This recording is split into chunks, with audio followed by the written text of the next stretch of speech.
ആചാര്യ T V Hindu ആചാരങ്ങളെയും അനുഷ്ഠാനങ്ങളെയും കുറിച്ച് കൂടുതൽ അറിയാൻ ഈ ചാനൽ സബ്സ്ക്രൈബ് ചെയ്യുക. കടം മാറാനും ധനം വരാനും നമ്മള് പലപ്പോഴും പലരും ചോദിക്കുകയും പറയുകയും നിരന്തരം ആവർത്തിക്കുകയും ചെയ്തുകൊണ്ടിരുന്നൊരു ഇതാണ്, എങ്ങനെയാണ് കടം മാറാൻ എന്താ ചെയ്യേണ്ടത്? പലതവണ പറഞ്ഞിട്ടുള്ളതാണ്, എങ്കിൽ കൂടി ഒന്നുകൂടെ പറയാണ്. നമ്മളുടെ ധാരാളമായിട്ട് കടമുള്ളവരും കടം കൊണ്ട് ടെൻഷൻ അനുഭവിച്ച് ബുദ്ധിമുട്ടുന്നവരും കടം മാറിയാൽ പിന്നെ നമുക്ക് ധനം വരും, കടം മാറി ധനം വരാനും നമ്മൾ ആവർത്തിക്കേണ്ട ചെറിയൊരു ടിപ്സ് കൂടി ഇപ്പൊ പറഞ്ഞുതരാം. നമ്മൾക്ക് കടമുള്ള തുകയുടെ, അതായത് നിങ്ങൾക്ക് എത്ര രൂപയാണോ കടമുള്ളത്, 1 കോടിയാവട്ടെ, 2 കോടിയാവട്ടെ, 5 കോടിയാവട്ടെ, എത്രയാണോ കടമുള്ളത്, ഇവൻ 1 ലക്ഷം ആണെങ്കിൽ പോലും 100 രൂപയാണെങ്കിൽ പോലും അത് കടമാണ് ആണല്ലോ.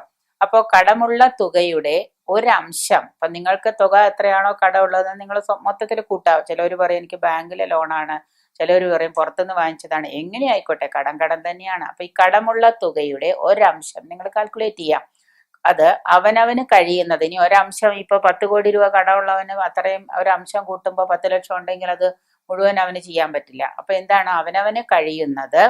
സ്വർണത്തിലോ വെള്ളിയിലോ, ഇനി സ്വർണം മേടിക്കാനും കഴിയുന്നില്ലെങ്കിൽ നിങ്ങൾ കാൽക്കുലേറ്റ് ചെയ്തിട്ട് നിങ്ങളുടെ കടമുള്ള തുകയുടെ ഒരംശം എന്താണ്, നിങ്ങൾക്ക് നിങ്ങളുടെ കയ്യിൽ ഒതുങ്ങുന്നതിന്റെ ഒരംശം വെള്ളിയിലോ സ്വർണത്തിലോ, സ്വർണം കഴിയുന്നില്ലെങ്കിൽ വെള്ളിയിലോ. ഇപ്പോഴത്തെ വിലയ്ക്ക് നമുക്ക് സ്വർണം വാങ്ങിക്കാനൊക്കെ ബുദ്ധിമുട്ടാണ്, സ്വർണം കൊണ്ടൊക്കെ ചെയ്യാൻ ബുദ്ധിമുട്ടാണ്. അതുകൊണ്ട് വലിയ കാര്യങ്ങൾ കോടികളൊക്കെ വേണ്ടവർക്ക് ചെറിയ സ്വർണം ഉണ്ടാക്കിയാലും കുഴപ്പമില്ല. സ്വർണത്തിലോ വെള്ളിയിലോ മീനിന്റെയോ, അതായത് മത്സ്യത്തിന്റെ ചെറിയൊരു രൂപം, മത്സ്യത്തിന്റെയോ അല്ലെങ്കിൽ എന്താണ് ആനയുടെയോ രൂപമുണ്ടാക്കി മഹാവിഷ്ണുവിനെ മനസാ ധ്യാനിച്ച് കടത്തിന്റെ ബാധ്യത ഏറ്റെടുക്കാൻ, മഹാവിഷ്ണുവിനെ മനസാ ധ്യാനിക്കുക. എന്നിട്ട് കടത്തിന്റെ ബാധ്യത ഏറ്റെടുക്കാൻ ഭഗവാനോട് നമ്മൾ എന്ത് ചെയ്യുക? അപേക്ഷിക്കുക. ഭഗവാനോട് പറയാ, ഈ വരുന്ന ജന്മവും അടുത്ത ജന്മവും നിന്നെ ഞാൻ എന്താണ് എൻ്റെ കാൽപാദങ്ങൾ സേവിച്ചു കൊള്ളാമെന്ന് മഹാവിഷ്ണുവിനോട് പ്രാർത്ഥിച്ചുകൊണ്ട് നമ്മളുടെ ഇപ്പോഴുള്ള കടത്തിന്റെ ബാധ്യത, നമ്മളല്ല കടം തീർക്കുന്നത്, കടത്തിന്റെ ബാധ്യത തീർക്കുന്നത് ആരാ? മഹാവിഷ്ണുവാണ്.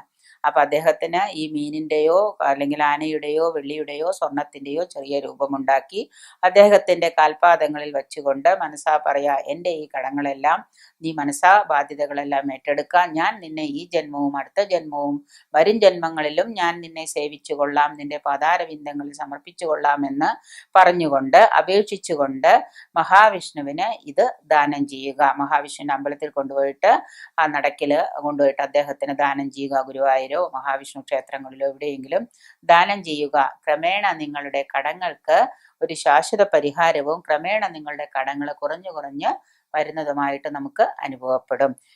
ഇതേ രീതിയിൽ തന്നെ തുടർന്ന് ചെയ്യുന്നവരെല്ലാ മാസക്കാലം ഒന്നും ചെയ്യേണ്ട, ഒരു പ്രാവശ്യം ചെയ്തിട്ട് നിങ്ങളിങ്ങനെ പ്രാർത്ഥിച്ചുകൊണ്ടിരിക്കുക, എൻ്റെ കടങ്ങളെല്ലാം മാറ്റി തന്നതിന് നന്ദി എന്ന് പറഞ്ഞുകൊണ്ട് മഹാവിഷ്ണുവിനെ നിങ്ങൾ മനസ്സാവരിച്ചുകൊണ്ട് പ്രാർത്ഥിച്ചുകൊണ്ടിരുന്നാൽ നിങ്ങളുടെ കടങ്ങളെല്ലാം ക്രമേണ നിങ്ങൾക്ക് കുറഞ്ഞു വരുന്നതായിട്ട് അനുഭവപ്പെടാൻ തുടങ്ങും.